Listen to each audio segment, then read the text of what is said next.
네, 반갑습니다. 평화방송 시청자 여러분, 그리고 이곳에 찾아와 주신 방청객 여러분들께 어느덧 인사드린 지 벌써 5번째가 돼가고 있습니다. 이제는 제가 막 평화방송이 제 집처럼 편안해지기 시작했어요. 우리 방청객분들, 오늘 처음 오신 분들도 많으신데 좀 편안하게 오늘 이 강의들을 함께 들어가셨으면 좋겠습니다. 이제 다시 반복은 하지 않도록 하겠고요. 과거에 어떻게 지난 시간에 이야기 나왔던 것들 잠깐 정리하면서 들어가면 우리들이 훨씬 더 수월하게 들어갈 수 있을 것 같습니다. 과거 박해 시대가 오랫동안 지속되었고 무려 300년 동안이나 그 다음에 드디어 콘스탄티누스 대제가 밀라노 칙령이라는 것을 통해서 저희들에게 종교의 자유를 주었습니다. 얼핏 생각할 때는 이거는 뭐 이 정도예요. 완전히 월세방, 전세방 막 돌아다니다가 드디어 내 집을 찾고 콘스탄티누스가 교회도 새롭게 지어주면서 거대한 집에 들어간 새로운 기쁨을 누려야 할 찰나 집안에서 싸움이 벌어지기 시작한 거예요. 혹시 거의 안 보셨으면 좋겠지만 엄마랑 아빠랑 막 싸우고 있는 모습을 바라볼 때 아이들이 전혀 마음이 편하지 않은데 오늘은 무슨 얘기를 할 것이다? 교회 안에서 일어난 부부싸움 얘기를 해야 되겠어요. 이 아버지 역할을 하시는 주교님들과 어머님 역할을 하시는 주교님들이 정말로 아이들은 도대체 이해할 수도 없는 내용을 가지고 너무 열심히 싸우시느라고 그 모든 양들이 아이들이 어디 가 있는지 모를 정도로 어떤 싸움에 대한 이야기가 나올 텐데 사실은 어린이의 눈으로 바라볼 때는 그게 모든 의미 없는 싸움 같이 보이더라도 때로는 그것이 꽤나 중요한 적이 있었다라고 하는 것이죠. 도대체 무엇을 가지고 싸웠을까 여러분들이 궁금해하실 수 있는데 우리들이 함께 고백하는 신앙이 있습니다. 박해 시대 때 언제 죽을지 모르는데 무슨 문구 어떤 내용인가를 가지고 싸우거나 그것을 할 여유도 없고 모두 다 뭐예요? 외적이 지난번에 쳐들어오거나 아니면 바깥에서 우환이 다가온다 그럴 때 가족들이 똘똘 뭉친다라고 말씀을 드렸었죠.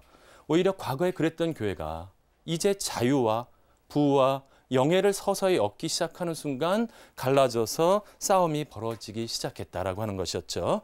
그때 일어나게 된 한번 전체적으로 한번 모습을 봐주시면 이 지도 잘 안 보이실 수도 있지만 전체적인 느낌만 보세요. 진하게 되어 있었던 부분이 300년 이전에 즉 밀라노 칙령 되기 이전에 박해 시대 때 그리스도교가 번져나간 곳입니다. 마치 점 박혀 있는 것처럼 로마 제국 전체에 점점이 있었다라고 얘기한다면 그 이후에 300년 동안 로마 제국 전체를 모두 다 그리스도교가 퍼져나가기 시작한다. 그렇기 때문에 아까 말씀드린 것처럼 이제 392년이 되면 테오도시우스 황제가 더 이상 그리스도교가 여러 종교 중에 한 종교가 아니라 로마 제국 전체의 국교로서까지 선포하게 되는 급한 변화가 일어나게 되는데 이 성장기가 교회로서는 가장 아프고 어렵고 여러 가지 혼란을 겪었던 시기였다. 오늘은 그 혼란을 겪었던 시기에 관한 이야기를 잠깐 말씀을 드려보도록 하겠습니다. 궁금한 것이 있어요. 우리가 함께 고백하는 신앙이라고 얘기했는데 여러분들께서 고백하는 신앙을 떠올리실 수 있다면 우리 그리스도교 신자들, 가톨릭이나 개신교들은 1차적으로 뭐가 떠오르냐 하면 사도신경을 떠올리시면 되겠습니다. 이게 어떤 의미인지는 나중에 또 말씀드릴 텐데 이 신앙 고백이라는 것이 또한 중요한 장소가 하나 있습니다. 세례성사 받을 때 한번 가보신 사람들은 뭔가 끊어버립니까를 3번 물어보고 나서 믿습니까? 믿습니까? 믿습니까? 라고 하는 3가지 질문이 나오는 경우가 있어요. 바로 이것이 대표적인 신앙 고백이다. 우리들이 모든 것들을 쉽게 말하면 우리나라로 얘기하면 헌법에 해당되는 내용이라고 얘기할 수도 있겠어요. 하지만 헌법보다도 굉장히 축약적으로 그리스도교의 모든 내용들이 그 안에 녹아들어 있는 것인데 궁금해져요, 서서히. 누가 정했지? 갑자기 어떤 분이 나타나셔서 갑자기 이거 누가 갑자기 다 썼나? 우리 전에 70인역처럼 영감을 받고 나더니 그다음부터 모든 사람들이 나타나서 하느님이 자 받아쓰기 해. 전능하신 천주 성부 천지의 창조주를 믿나이다. 이렇게 만들어졌나? 의문을 가지실 수 있다는 거예요. 그런데 사실은 이 모든 가장 그리스도교인들 사이에 의견이 차이가 나거나 다른 생각이 있었다라고 얘기한다면 어떠한 회의가 벌어졌냐 하면 공의회라고 하는 것이 있습니다. 콘칠리움. 전 세계의 주교님들이 모여서 그것 다음에 더하기 모든 신도들이 합의해서 콘센수스 피델리움이라고 하는데요. 믿는 이들의 합의에 의해서 이러한 조항이 서서히 만들어지기 시작했다. 제가 4개의 공의회를 4대 공의회라는 것을 여기에 가져왔어요. 여러분들이 들으면 이제 골치가 아파지기 시작하는 거예요. 요게 이름들이 우리 그냥 일반 이름도 외기가 힘든데 이게 낯선 이름으로 도시 이름으로 쫙 나와 있기 때문에 근데 제가 이번에 선택한 작전은 무슨 작전이다? 가랑비 작전. 가랑비에 옷 젖는다는 작전으로 지금 외우려고 노력하실 필요도 없어요. 수십 번 듣다 보면 이번 강의와 다음 강의까지를 다음 주까지 계속 듣다 보면 내가 니체하에서 태어났나 보다 뭐 이렇게 착각하실 수 있게 제가 만들어 드릴 테니까 여러분들 아무 걱정하지 마시고 자 긴장을 좀 푸신 다음에 벌써 이상한 이름 나오니까 TV 앞에 앉아 계신 우리 방청객들뿐만이 아니라 시청자들까지 다 긴장하셨어요. 낯선 이름이 나오니까. 자, 한번 긴장 풀고 저랑 따라서 한번 이 공유회 이름을 같이 한번 해보도록 하겠습니다. 니체아 공유회, 니체아 공유회, 콘스탄티노플 공유회, 콘스탄티노플 공유회, 에페소 공유회, 에페소 공유회, 칼체돈 공유회. 요걸 바로 외실 수 있는 분들은 IQ 150 이상이에요. 그리고 나이가 60세가 넘으셨거나 이게 복잡하다고 느껴지시는 분들을 위해서 외우는 방법을 알려드릴게요. 가운데는 다 쏙 빼버리고 맨 끝만 웬다. 니체아 칼체돈 이것도 어렵다. 니칼 공의회. 니칼이 좋냐 내 칼이 좋냐. 니체아 공의회와 무슨 공의회? 칼체돈 공의회. 요 두 가지만 2주 동안 외실 수 있다면 제가 여러분들한테 말씀드릴 수 있는 중요한 핵심 내용은 다 말씀드린 거예요. 그러면 이제 그만 방송하고 갈까요? 그거는 아니라는 것이죠. 이 두 가지 가장 중요한 공유에 이 우리 그리스도교의 신앙을 고백하는 두 기둥 사이에 무슨 일이 일어났는지 거기서 활동한 사람들이 누구 있는지를 제가 차근차근 한번 말씀을 드려보도록 하겠습니다.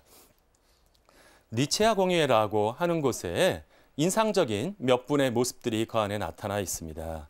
가장 먼저 눈에 띄는 사람은 그림의 제일 앞쪽에 있는 왕관을 쓰고 있는 바로 이분이에요. 이 왕관을 쓰고 있는 이분을 갖다가 누구라고 부를 수 있는지는 지난번 4번째 강의를 들으신 분들은 아실 수 있을 거예요. 그 티로 크리스토스라고 하는 이름을 가지고 가서 그 전투에서 큰 승리를 거두었고 밀라노 칙령을 통해서 그리스도교에게 자유를 주었던 콘스탄티누스 대제가 바로 이 앞에 나와서 앉아 있습니다. 콘스탄티누스 대제가 앞에 와서 앉아 있고 무엇인가 조금 불만족스러운 표정으로 하얀 옷을 입고 저 오른쪽에 서 있는 분이 한 분 계십니다. 오른쪽에 서 있는 사람이 한 명 있는데 아마도 이 사람이 무엇인가 이 공유에 불려 나와서 무엇인가를 설명해야 될 필요성을 느낀 사람이었는데 이 사람의 이름이 누구냐면 아리우스라고 하는 사람입니다. 여러 이단자 중에서 딴 사람은 기억하지 못한다고 하더라도 이 아리우스라고 하는 사람은 좀 기억해 주셨으면 하는 것인데 그래서 제가 빨간 글씨로 크게 써놓았죠. 나중에 또 이름들이 나올 텐데 작게 써놓은 건 잊어버리세요. 이건 너무 많이 하게 되면 이게 골치도 아프고 불면증도 걸리고 그러기 때문에 이 아리우스라는 사람 한 명만 이번 시간에는 좀 기억해 주셨으면 그 다음에 또 다른 바실리우스라는 사람 2명만 좀 기억해 주셨으면 좋겠는데 이 아리우스라고 하는 사람은 초기 그리스도교의 박해시대 때 얘기했던 걸 떠올리면 이 사람을 조금은 이해할 수 있습니다. 박해시대 때 어떤 일이 벌어졌냐면 로마 제국에서는 굉장히 많은 다신교들이 있다라고 얘기할 때 그리스도교는 유일신 사상을 믿고 있었어요. 근데 아리우스는 무엇에 꽂혀버렸냐 하면 유일신이라는 말에 꽂혔다는 거예요. 모든 것에서 하느님은 한 분뿐이시다. 하나님은 유일하게 한 분뿐이셔야만 한다.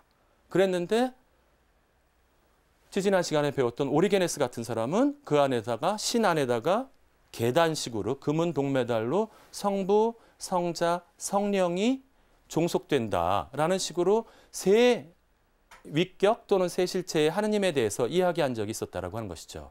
아리우스는 그 얘기를 듣고 나서 조금 이상한데 이러면 안 될 것 같은데 자칫 어떻게 되게 되냐 하면 성부, 성자, 성령이라는 신의 안에 들어있는 세 위격이라는 말이 세 신처럼 들릴 수 있다는 거예요.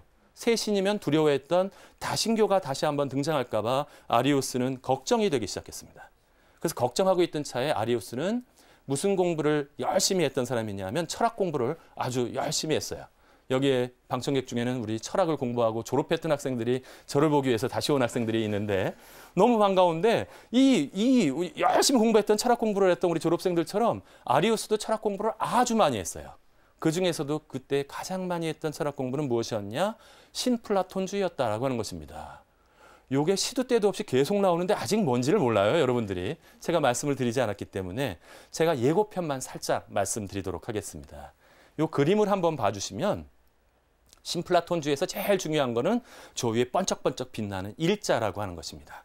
모든 세상의 만물의 근원이 일자로부터 나왔는데 이곳으로부터 분수가 콸콸콸콸 흘러나오는 것처럼 콸콸콸콸 흘러나오는 것처럼 일자로부터 정신이라는 것이 흘러나왔고 정신으로부터 세계혼이 흘러나왔다.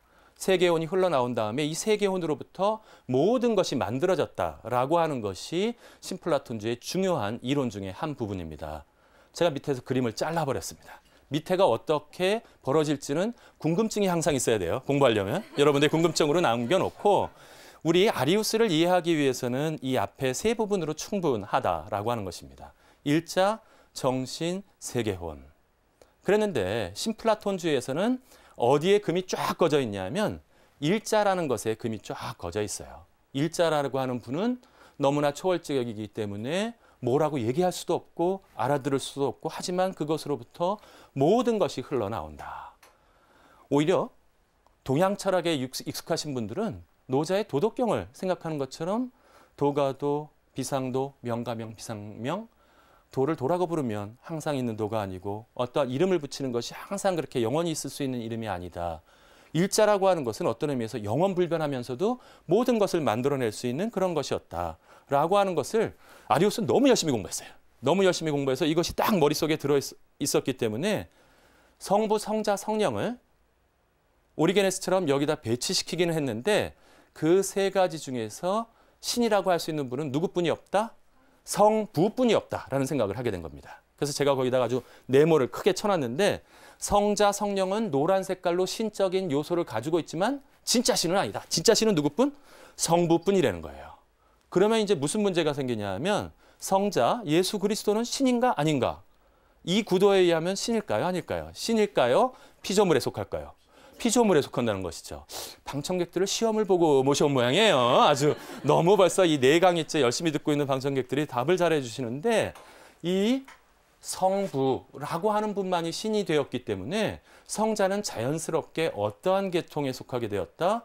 피조물의 영역에 속하게 되었어요. 하지만 아리우스도 성서를 읽어보았기 때문에 예수 그리스도와 신에 대한 언급이 연결되는 것을 알았기 때문에 도망가는 방법을 한번 만들어 놨습니다. 데우테로스 테오스 2급 신이라고 이름을 붙여놨어요. 2급 신. 요거 괜찮죠? 2급 신. 진짜 1급 신? 진짜 1급 신은 누구? 성부 한 분뿐이 안 계시다. 예수 그리스도는 그 중에서는 피조물 중에서는 최고라는 거예요. 최고. 최고인데 진짜 신이라고 얘기할 수 있느냐? 그건 아니지만 그래서 뭐라고 부른다? 우리는 2급 신이라고 부른다. 그래서 사람들이 따지면서 야, 아리우스 성자가 신이야 아니야? 그러면 뭐라 하냐면 2급 신이야 이러는 거예요. 근데 사람들이 예리하게 싸울 때였기 때문에 이걸 안 들을 수가 없잖아요. 어떻게 해요? 뭐냐면 자기는 2급 신이야라고 강조했지만 앞에 무엇이 듣는가? 2급이라는 것이 들어가는 것이 신경 쓰이기 시작했다는 거예요. 따져 물었죠. 신이야 아니야? 라고 물으니까 신플라톤주의를 과도하게 적용하고 이해하고 있던 아리우스는 엄격하게 말하자면 피조물에 속하지. 그래서 뭐라 그랬느냐? 성자께서는 존재하지 않은 시대가 있었다. 성부가 먼저 계셨고 성자가 그 다음에 아들로서 태어났기 때문에 성부만이 영원히 존재하고 있는 신이고 성자가 존재하지 않았던 시대가 있었다. 이런 얘기를 하게 됩니다. 포화가 마구 날아들기 시작했어요. 왜 날아들기 시작했냐 하면 아리우스처럼 이렇게 생각한다라면 그리고 아리우스는 또한 나중에 문제가 될 얘기를 미리 삽입해 놓았었는데 그러면 인간이야? 또 인간은 아니라는 거예요. 피조물보다는 가장 위에 있기 때문에 인간은 영혼과 육체로 구성되어 있는데 영혼을 살짝 드러내고 뭐가 들어오셨어? 로고스가 들어와서 인간 영혼 대신에 살고 계시다는 거예요. 어느 안에서? 육체 안에서. 이 두 가지 표현이 다 문제가 되었습니다. 사실은 예수 그리스도라고 하는 메시아, 우리 그리스도라고 하는 분은 하느님이시면서 인간일 때에만 우리를 양쪽을 연결시켜서 구원해 주실 수 있는데 아리우스적으로 설명하자면 성자는 신도 아니고 인간도 아니고 언젠가 아주 옛날에 개콘에서 한번 나왔었죠. 이건 신도 아니요, 인간도 아니요. 이건 뭐 이것도 아니고 저것도 아닌 마치 신이 되지 못한 이무기처럼 느껴지는 아주 곤란한 상황이 벌어지고 말게 되었다라고 하는 것이었죠. 이것을 참을 수는 없었습니다. 그래서 니체아 공회에서는 결국 아리우스의 이단설에 대해서 아까 그 하얀 옷을 입고 있었던, 이제는 그 그림에 올라가 보면 누구신지 아실 거예요. 콘스탄티누스 대제가 그 앞에 있었고, 니체아라고 하는 곳은 콘스탄티노플 수도의 근처에 있었던 여름 왕궁이었는데, 이 여름 왕국의 모든 주교님들을, 그 부를 수 있었던 모든 주교님을 다 모아놓고 바로 이곳에서 모여서 아리우스의 이단을 단죄하게 됩니다. 그러면서 뭐라고 선포했냐면, 성부와 성자는 동일 본질이시다. 하느님의 아들 예수 그리스도는 바로 완전히 참 하느님이시다라는 얘기를 하게 됩니다. 그러면서 니체아 공의에서는 아까 아리우스는 신성도 부정하고 인성도 부정했는데, 이 니체아 공의에서는 그리스도의 신성도 인정하고 그리스도의 인성을 인정하게 됩니다. 제가 한번 읽어드려 볼게요. 또한 한 분이신 주 예수 그리스도 하느님의 외아들, 영원으로부터 성부에게서 나신 분, 하느님에게서 나신 하느님, 빛에서 나신 빛, 여기부터 강조가 되는데, 참 하느님께서 나신 참 하느님, 2급신이 아니에요. 참 하느님이라고 얘기하면서 창조되지 않고 나시어, 피조물이라면 만들어냈을 텐데 성부와 무엇으로서? 동일 본질로서 만물을 창조하셨다. 그 다음에 인성도 쭉 인정이 되었는데, 이 동일 본질이라는 단어가 들어감으로써, 혹시 기억나세요? 이게 기억나시는 분들은 기억력이 대단히 좋으신 분들인데, 2주 전에 무슨 얘기했었냐 하면, 신앙에 대해서 강조하느라고 이성을 받아들이는 것을 반대했던 테르툴리아누스 같은 사람과, 그 다음에 알렉산드리아 학파로서 철학을 적극적으로 받아들이자라고 얘기하는 알렉산드리아 학파 중에 누가 승리했다 그랬었냐 하면 알렉산드리아 학파가 승리했었습니다. 바로 그것은 어디서 등장하냐 하면 바로 이 동일 본질, 성부와 성자가 동일 본질이다라는 이야기를 통해서 이 내용이 들어왔다. 여러분들은 벌써 너무 어려우셔서 표정들이 어두워지셨어요. 그 일자처럼 환한 얼굴이 아니라 벌써 너무 어렵다. 역시 철학 교수가 나오니까 이 평화방송이 어려운 내용으로 도배가 된다라고 걱정을 하시는 분들이 계신데, 사실은 이거는 정말로 어려운 정도가 아닙니다. 어려운 정도가 아니라 그 다음부터 싸우기 시작하는 내용을 하면 제가 처음 방송할 때 말씀드렸던 무슨 효과? 불면증 치료 효과가 나오게 돼 있어요. 과감하게 제가 그건 생략하도록 할게요. 아주 싸우는 모습을 보면 웃기지도 않습니다. 호모 우시오스라고 하는 단어에다가 글자 한자 집어넣자고 주교님들끼리 부부싸움이 벌어지는 거예요. 어떤 아빠 같은 주교님은 절대로 못 넣느니 당신 나를 좋아하지 않는 거죠. 당신이 어떻게 나한테 이 호모 이 우시오스라는 글자 하나 못 넣어줘요. 막 이러면서 뜻이 달라져서 그랬어요. 완전히 똑같다는 것과 진짜 비슷하다는 것과 다르지만 조금 비슷하다는 것과 이것들이 갈라져서 마구마구 싸우기 시작했다. 골치 아파진 사람이 누구겠어요? 이 모든 것들에 대해서 니체와 공의회를 연 콘스탄티누스는 속으로 후회했을 거예요. 꽝 뽑았다. 그냥 다신교 놔둘 걸. 그리스도교가 한 하느님이라서 내가 여태까지 들어왔는데 얘네들은 어떻게 정교 자유를 주자마자 이렇게 싸우느냐. 그래서 막 강제로 처음에는 이 니체아 신경이라고 하는 것을 적극적으로 받아들였지만 콘스탄티누스도 후회하기 시작했어요. 그래가지고는 좋아. 나중에 귀찮으니까 뭘 해도 좋으니까 무조건 합의해. 무조건 합의해라고 마구 밀어붙이기 시작했어요. 그런데 거기에 참여하신 모든 주교님들은 무슨 범이었다? 확신범들이셨어요. 절대로 포기하지 않았어요. 왜냐하면 이것이 인간 구원과 연관되기 때문에 단순하게 어느 한쪽을 그냥 쉽게 편들어 드림으로써 이것은 나타날 수 없다. 이제 문제가 생기는 거예요. 황제가 바뀔 때마다 콘스탄티누스 대제는 337년에 이 공의회 끝나고 12년 후에 돌아가시게 되는데, 황제가 바뀔 때마다 어떤 황제는 아리우스파의 편을 들고 어떤 황제는 니체아 공의회 편을 들고 이러면서 모두 다 갈라져서 싸우기 시작했다. 그중에 또 괴짜 황제님은 또 뭔가 튀고 싶었나 봐요. 배교자 율리아누스라는 황제님은 에이 맨날 싸우니까 귀찮다. 다신교로 돌아가자. 뭐 이렇게 주장하기도 하고, 정말로 혼돈이 있다라고 하면 이런 혼돈이 없었다. 그런데 신기한 일이 벌어졌어요. 니체아와 콘스탄티노플의 시민들의 수준이 너무 높았다는 거예요. 시민들의 수준이 높았는지 관심만 많았는지 몰라요. 여러분들 옛날에 황우석 사태 벌어졌을 때 모든 사람들이 우리 국민에 대해서 국민이 생명공학적인 지식이 굉장히 많이 올라갔어요. 매일같이 방송하면서 뭐가 어떠느니 얘기하니까 이게 그냥 뭐 모든 사람들이 생명공학을 안 함에도 뭔가 아는 듯이 착각하는 분위기가 생겨났는데 전설에 의하면 니체아 공의 때 분위기가 딱 이랬습니다. 빵집에서 빵을 사러 갔는데 빵집 주인이 이러는 거예요. 이 빵이 더 크니까 성부, 작은 빵은 성자, 요거 크로아상, 요거는 성령, 뭐 이런 식으로 삼위일체 빵 중에 뭐 사시겠어요? 뭐 이러고 나오고 목욕탕에 때밀러 갔더니 뭐라 그러냐면 성부와 성자가 먼저 계셨다. 목욕탕에 들어가는 게 먼저다. 나오는 게 먼저다. 이러고 싸우고 있더라는 거예요. 이게 뭐냐면 이 모든 사람들이 바로 이런 것들을 중심으로 해가지고 싸우기 시작했다라고 하는 내용이었는데 이 복잡한 내용들을 서서히 빵 같은 경우는 좋은 빵이나 포도주가 더 좋겠네요. 제가 자주 예를 드는 포도주 같은 경우는 아무리 좋은 포도주도 처음에 열어서 마시면 굉장히 거칠고 그런데 오랫동안 숙성되는 시기가 있으면 그것이 굉장히 좋은 포도주로 변하게 되는데 이 니체아 신경도 니체아의 신앙 고백도 오랫동안 숙성시킬 필요가 있었습니다. 숙성될 때는 굉장히 중요한 게 어떠냐면 포도주 같으면 온도가 중요해요. 포도주는 숙성시킬 때 40도 한번 넘으면 모두 다 버려야 되는데 이것을 온도를 잘 맞추면서 지나치게 뜨겁지도 지나치게 차갑지도 않게 이것을 잘 유지했던 분들에 대한 이야기들을 오늘 너무 딱딱한 얘기를 했기 때문에 공의의 세계는 좀 아껴놓을게요.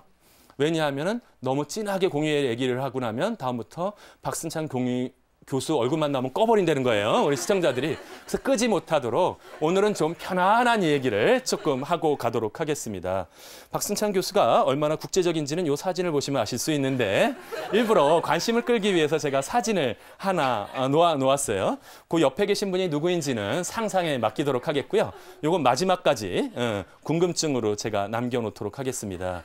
하지만 제가 아무 여자한테나 어깨 동무를 하지 않는다는 사실 요거는 봐주시고 아마 시선이 거기에 몰렸을 것 같아서 제가 말씀을 드렸는데 이제 서서히 눈을 들어서 그 배경을 한번 봐주세요.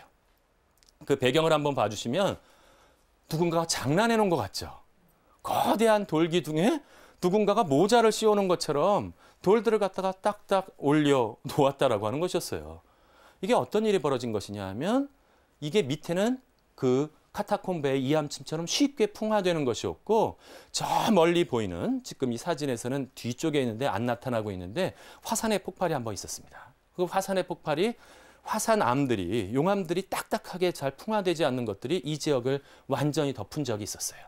그래서 그 다음부터 이 모든 어떤 자연들이 이것들을 씻어내기 시작하니까 어떻게 해요?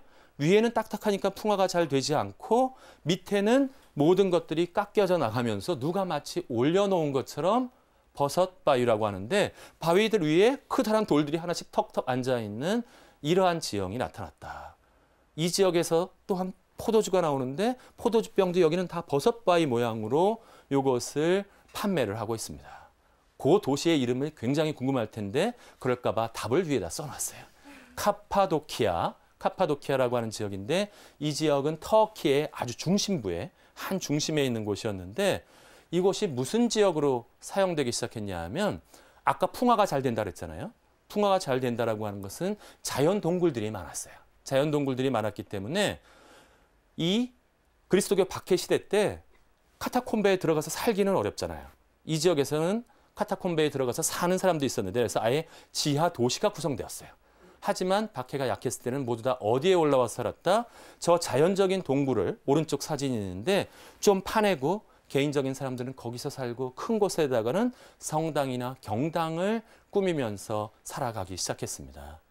무슨 뜻이었냐? 우리나라에 옹기 구우면서 순교자들이 박해 마을을 구성했던 것처럼 이 카파도키아야말로 가장 신앙심이 많은 사람들이 모여 살고 있었던 신앙촌이었다. 신앙의 순교자들의 집산지였고 열심히 순교를 나눠주는 그러한 곳이었다. 이 다음부터 나오게 될 여러 가지 공의회에서 이끌어질 가장 중요한 내용들을 이끌어가는 그러한 세 분의 스승이 나오게 됩니다. 제가 약속을 근데 뭐라고 드렸었냐면 한 시간에 한 명씩만 우리 너무 많은 사람들 나오면 복잡하니까 한 시간에 한 명씩만 제가 말씀을 드린다고 했기 때문에 약속은 지켜드릴게요. 이름을 데바실리우스, 나치안주스의 그레고리우스, 니사의 그레고리우스라고 하는 이 세 분이 있었는데 이 세 분들을 가장 중요한 세 가지 스승. 신기해요. 삼위일체의 교리를 완성하신 가장 중요한 스승들이 세 분이라는 것도 중요한데 그중에서 저는 오늘 이 대바실리우스라고 하는 분에다가 좀 집중을 해서 그것을 설명해 보도록 하겠습니다. 이 세 사람 다 그리스도교적인 금욕적인 생활을 하면서 세속적인 출세를 충분히 할 수 있는 사람이었어요. 출세를 충분히 할 수 있는 사람들이었는데 그럼에도 불구하고 그 모든 것들을 갖다가 버린 상태에서 열심히 생활해 나가기 시작했고 그 중에서는 이 대바실리우스는 아까 이 보였던 카파도키아의 지역에서 나타난 것처럼 순교자의 집안에서 태어났어요. 순교자의 집안에서 태어나서 이 바실리우스라고 하는 분은 어떠한 모습을 가지고 있었냐 하면 이런 어떤 눈이 부리부리하고 그런 분이었는데 아예 가족 중에서도 친할아버지가 순교적인 어떤 분이었고 친할머니가 너무 똑똑하신 분이었어요. 마크리나라고 하는 분이었는데 이분은 이미 그 4세기 때 기적자 그레고리우스라는 아주 뛰어난 스승한테 가서 여성의 몸으로 이 신학적인 내용을 다 배우고 온 분이에요. 그래서 집안에서 박해 시대 때 워낙 귀족 집안이었음에도 불구하고 피난 가야 됐을 때 그 손주들을 다 모아놓고 교리 공부와 이것을 시켰던 분이었습니다. 아주 대단한 분이었고 이런 분 밑에서 어머니, 아버지 또 어머니, 아버지도 굉장히 뛰어난 신앙적인 모습 속에서 자식도 아주 가톨릭적으로 나왔어요. 총 몇 남매를 낳았다? 10남매를 낳았어요. 10남매 중에서 둘째 정도로 아주 장남이 누구였느냐? 그 위에 손녀 누이가 있었지만 그 장남이 누구였다? 바로 바실리우스였어요. 이 바실리우스라는 사람은 워낙 어렸을 때부터 뛰어난 것이었기 때문에 집안에서 가장 뛰어나고 무엇인가를 잘하고 아주 인품으로도 나머지 동생들 8명을 잘 이끌어가고 하는 어떤 모습들을 가지고 있었다. 그런데 그것보다 위에 또 한 분이 계셨어요. 누구였냐면 할머니의 이름을 그대로 따온 마크리나라고 하는 누나가 있었는데 이 마크리나 누나의 카리스마도 장난 아니었어요. 그 훌륭한 동생 바실리우스를 어떻게 이끄냐 하면 공부하고 나면 막 와서 잘난 척하는 거야. 바실리우스가. 나 항공부해. 또 일정교 1등이네. 이거 나 어떻게 하지? 이거 너무 공부 잘해가서 어떻게 하나. 그럴 때 마크리나가 뭐라 했냐면 너는 가장 중요한 게 빠져있다. 너는 겸손함이 모른다. 라고 하면서 득달같이 조금만 교만해지려고 하면 누나가 마구 야단치면서 하지만 누나가 바라볼 때 바실리우스는 너무 크게 될 사람이었기 때문에 집안에서에게서 박해 시대였음에도 불구하고 유학을 보내주게 됩니다. 체사레아라는 곳으로 갔고 그 다음에 가서 가장 유명한 곳은 아직까지도 여전히 아테네라고 하는 곳이가 가장 아테네, 아카데미아 등등을 포함한 최고의 도시가 있었기 때문에 이곳으로 유학을 보내게 됩니다. 그래서 바실리우스는 그곳에 가서 유학을 가서 너무나 열심히 공부를 하게 되었어요. 근데 그곳에서 아주 신기한 한 친구를 만나게 되는데 그 친구가 누구였냐면 그곳에서 같은 카파도키아 출신인데 우연히 체사라에서 잠깐 스쳐 지나갔지만 제대로 만나지 못했었던 나치안주스의 그레고리우스라는 친구를 거기서 아테네에서 유학 시절에 만나게 됩니다. 그런데 너무 대단한 거예요. 두 사람이 맨날 하게 되면 1등이랑 2등을 갖다가 서로 다툴 정도로 이것을 아주 뛰어난 아테네에서 어디? 들어보지도 못한 카파도키아라고 하는 촌구석에서 온 두 명이 맨날 전교 1등을 다툴 정도로 공부를 잘했다. 그러면 보통 우리나라 분위기는 어떻게 돼요? 여기서도 우리 철학과 공부 잘하는 학생들 많이 모아놨는데 쟤 때문에는 나 장학금 못 받았잖아. 이거 아주 위어서 죽겠잖아. 뭐 이러면서 그것을 갖다가 점점 싫어하게 되는데 이 두 사람은 너무 신기했어요. 그 중에서도 더 카리스마가 있었던 사람은 바로 누구였냐 하면 바실리우스였어요. 이 그레고리우스와 대바실리우스가 전교 1, 2등을 다투고 있을 때 그 중에서도 더 카리스마가 있었던 사람은 바로 이 대바실리우스였습니다. 그레고리우스는 뭐라 그러냐 하면 그의 놀라운 지적인 능력과 그것에 대해서 자신은 감탄을 금하지 못했다. 그렇기 때문에 하지만 우리는 같은 목표를 가지고 있다는 사실을 알았다. 정말로 철학을 이용해서 우리의 스승이라고 불릴 수 있는 오리게네스의 정신에 따라서 그리스도교를 철학적으로 잘 설명하자라고 하는 그 목표에 우리는 일치했다. 그렇기 때문에 우리는 친구가 되었고 우리는 서로의 마음 안에 서로가 들어있다는 사실을 확인했다. 우리들은 서로 누가 1등이 되는가를 두고 다투지 않았다. 누가 서로를 1등을 만들어주는지에 대해서 우리는 서로 하면서 서로를 키우게 만들었다. 유학 생활은 누가 먼저 끝냈냐 하면 바실리우스가 5년 만에 끝냈지만 그레고리우스는 그렇게 순발력이 뛰어난 친구는 아니었지만 진짜 깊게 생각하는 사람이었어요. 무려 8년 동안의 유학 생활을 마치면서 전기에 의하면 뭐라 그러냐? 두 사람 다 머릿속에 가득 지식을 안고 카파도키아로 돌아왔다라고 얘기합니다. 대충 이렇게 유학 생활을 두고 들어오면 모든 것들을 갖다가 이제 나는 성공한 거야. 드디어 외국 박사를 하나 따고 들어왔어. 나 이게 프라이부르크 박사야. 이거 최고의 명문 대학의 박사야. 이러면서 거들먹거릴 것 같은데 바실리우스와 그레고리우스는 그러지 않았어요. 돌아와서 보니까 다시 박해가 풀리면서 이제 콘스탄티누스에서 잃어버렸던 재산들을, 빼앗겼던 재산들을 모두 다 돌려받았어요. 그러면 이거 가지고서 뭔가 대박을 낼 것 같은데 바실리우스는 마크리나라고 하는 그 누이의 얘기를 듣게 됩니다. 마크리나는 그 사이에 학문적인 지식은 늘어나지 않았지만 너무 열심히 기도하고 그러는 과정 속에서 영성적인 깊이가 더 깊어졌어요. 마크리나 누나가 뭐라고 제안했냐면 우리 이제부터 더 이상 가족 단위로 작게 살지 말고 수도 공동체를 만들자. 우리 집안에 어머님 계시고 자기 있고 여성들의 공동체를 만들고 바실리우스 네가 공부도 많이 했으니까 동생들과 친구들과 모든 사람들을 모아서 우리 저곳에 안내시라고 하는 곳에 영지가 있지 않니? 그곳에 우리 수도 공동체를 만들자. 보통 공박원애가 어때요? 누나 미쳤어? 왜 그래? 너무 열심히 기도하더니 누나 이상해진 것 같아. 이게 정상적인 반응인데 바실리우스는? 그런 기막힌 생각을 해야 돼. 역시 누나야. 당장 만듭시다. 가서 공동체를 만들어버렸어요. 어떻게? 전 재산을 다 팔아서 사람들이 함께 생각할 수 있는 그곳을 만들어 놓고 바실리우스는 그 다음부터 공동체에 완전히 꽂히게 됩니다. 수도 규칙을 만들어야 되는데 소문이 들려와요. 저 이집트에서 안토니우스, 파코미우스 이런 분들이 수도 공동체를 만들었다. 열정적인 바실리우스는 또 쫓아가는 거예요. 뭐 만들려고? 제대로 된 수도 공동체를 만들기 위해서 전체적인 그 지중해 연안 로마 제국을 돌아다니면서 중요 수도 공동체를 다 보고 오게 됩니다. 그 중에서 어떤 사람들은 너무 금욕적인 생활을 하기 때문에 바실리우스는 이렇게 얘기해요. 존경스럽지만 모든 사람들한테 강요할 수 있는 내용은 아니다. 우리는 균형 잡힌 수도 규칙을 만들어야 되겠다라고 얘기하면서 자신을 전 재산 팔았지 뛰어난 공동체를 이루어가면서 이제 서서히 바실리우스의 수도 공동체가 이름을 얻게 됩니다.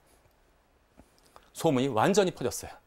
이미 주교가 되기 전부터 무슨 대단한 분, 위대한 분, 이거는 주로 누구한테나 알렉산더 대왕이나 콘스탄티누스 대제 또는 레오 대교황 같은 교황님한테만 붙는 것이었는데 처음으로 일반 학자이자 사제로서 활동하고 있었던 바실리우스가 대자가 붙어버렸어요. 위대한 마그누스 바실리우스, 위대한 바실리우스라는 이름이 붙을 정도였다. 결국에는 체사라의 보좌 주교를 거쳐서 바실리우스는 아주 뛰어난 최고의 주교로서 등극하게 됩니다. 더 끝내줬어요. 이제는 자신의 가족에 대한 그것만을 판 것이 아니라 그 영지 중에서도 아직도 새로운 재산들이 발견되면서 엄청난 부가 늘어나 있었던 곳들을 갖다가 보통 같으면은 우리 꼭 국회의원이나 총리 나가기 전에만 꼭 기부를 하는데 바실리아데스는 주교가 된 다음에 자신의 전 재산을 다 팔아서 무엇을 만들었다? 바실리아데스라고 하는 사회복지 공동체를 만들었어요. 이게 신기한 것이었는데 세사라는 곳에서 보통은 한 수도회에서도 하기 힘든 일을 한 개인이 이 모든 복지 공동체를 만들고 수도자 수로 되지 않으니까 평신도들을 다 모셔와서 자원봉사자들과 함께 그들을 베푸는 일들을 하기 시작했다. 엄청난 분이었습니다. 그러면서도 그 바쁜 중에 주교 활동을 하시는 중에 또한 어떠한 것인가를 굉장히 중요한 내용들을 신학적인 내용들을 끌어오게 되는데 그 중에 하나가 무엇이었냐면 그 마지막 책만 봐주세요. 성령론이라는 것이 있었는데 지난번처럼 성령이라고 하는 것을 부인하는 사람들이 생겨났어요. 퓨누마토코이라고 그러는데 그러니까 성령을 적대론자라고 해요. 성령 적대론자라고 부르는데 성령은 빼버리자. 성령은 빼버리자. 성령은 성서에도 많이 나와 있지 않고 이것이 꼭 인간처럼 우리들이 위격체로 인정할 수도 없으니까 성령은 빼버리자라고 하는 것에 대해서 바실리우스가 아주 열정적으로 이것에 대해서 반대하면서 성령론이라는 책을 쓰게 됩니다. 이 나츠안주스의 그레고리우스는 중요한 친구라고 얘기했었죠. 이 중요한 친구였는데 이 나츠안주스의 주교의 아들 이러면 여러분들 당황하세요. 허걱? 주교의 아들이 있다? 전에 한번 잠깐 지나가면서 말씀드렸는데 사제 독신제가 이때까지는 아직까지 완성이 돼 있지 않았습니다. 이미 우리 베드로도 장모가 있었죠. 베드로가 그랬던 것처럼 결혼을 한 분들도 훌륭한 인품을 가지고 계시면 주교가 된 분이 있었는데 이분은 주교의 아들로 태어나서 온갖 곳에서 공부를 했어요. 바실리우스라고 하는 분이 굉장히 뛰어난 수학가였다면 이 사람은 천상仙님이었어요.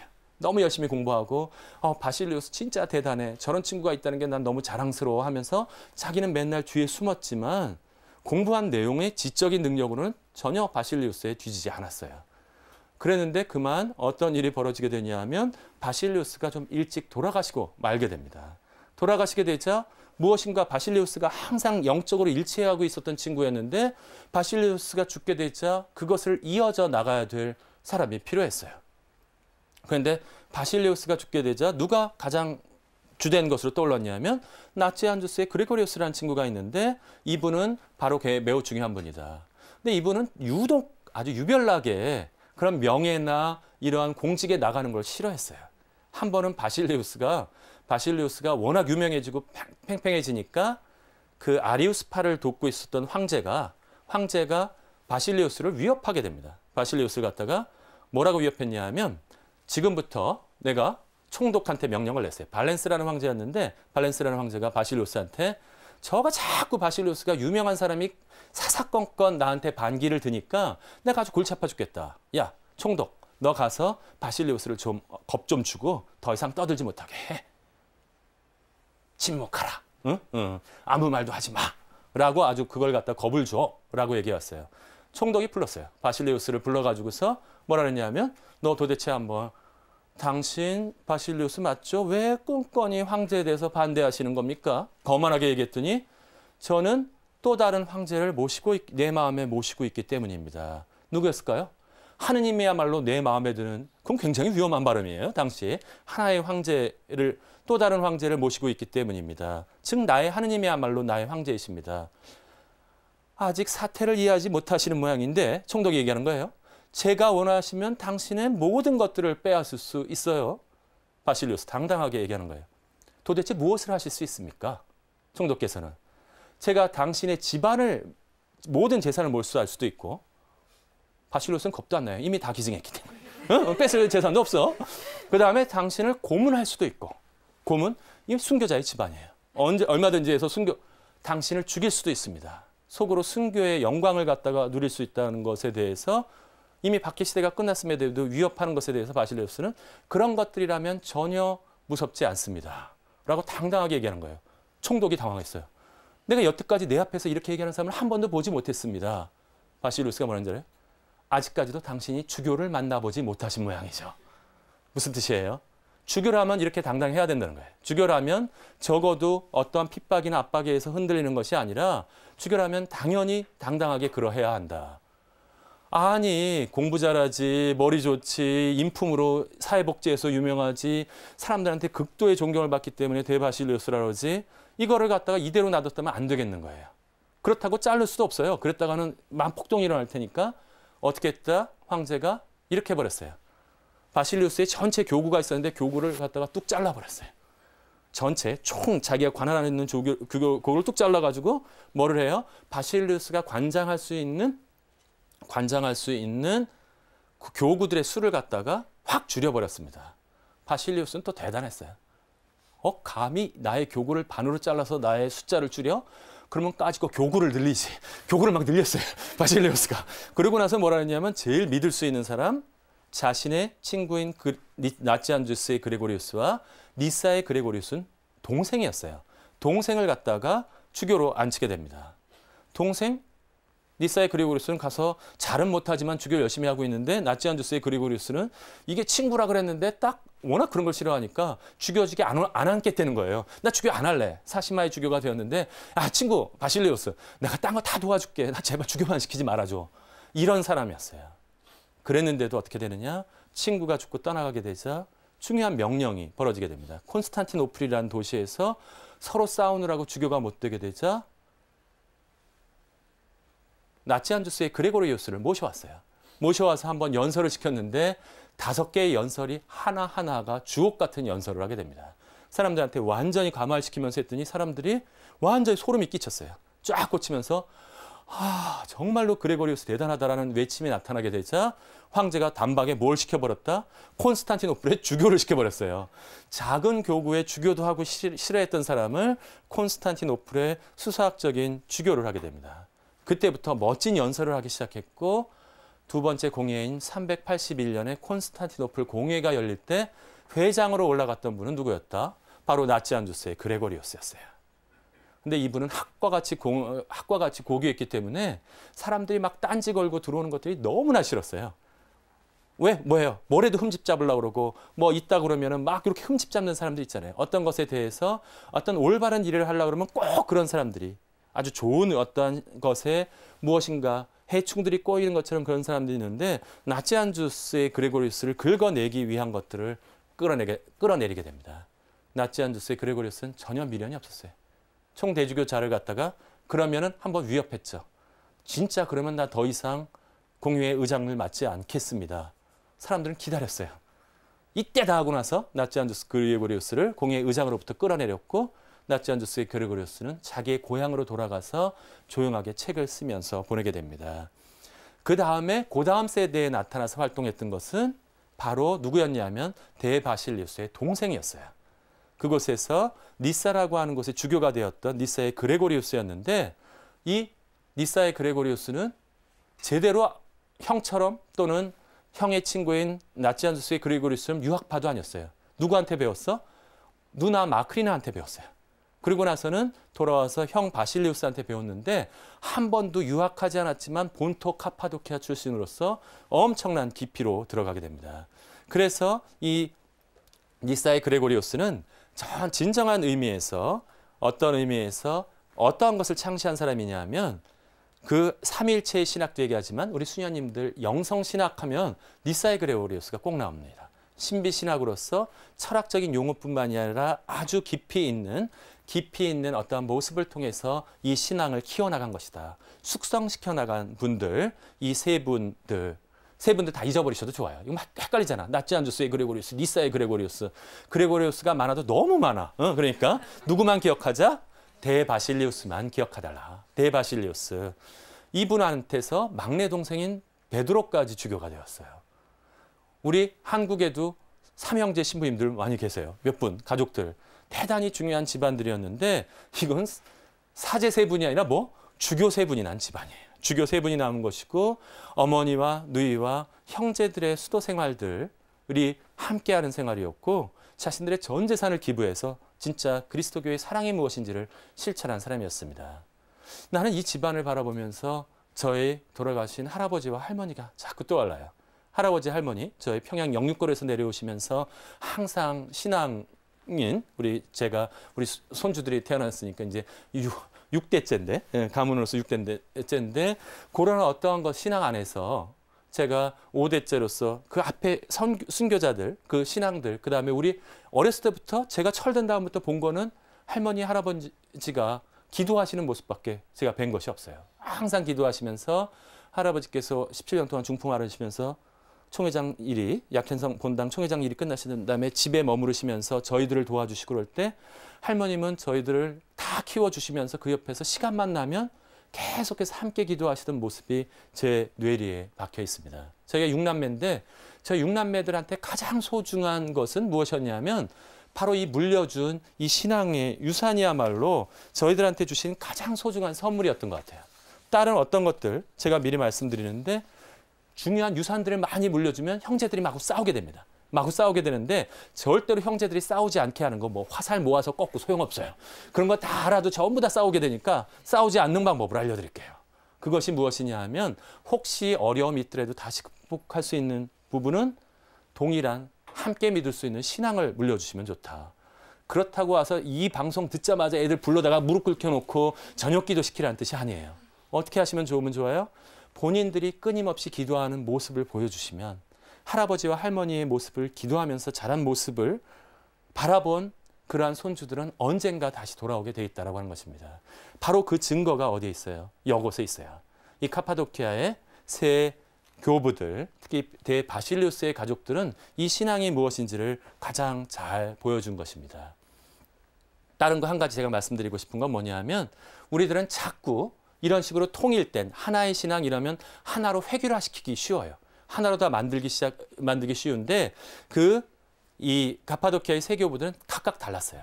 대바실리우스 같은 경우는 교회 행정가로서 아주 뛰어났고 그레고리우스는 나지안주스 그레고리우스는 천상 공부하는 사람이었어요. 이 연설 잘하고 공부하는 사람이었고 니사의 그레고리우스는 공부도 뛰어났지만 무엇보다도 영성적으로 깊이 있는 사람이었어요.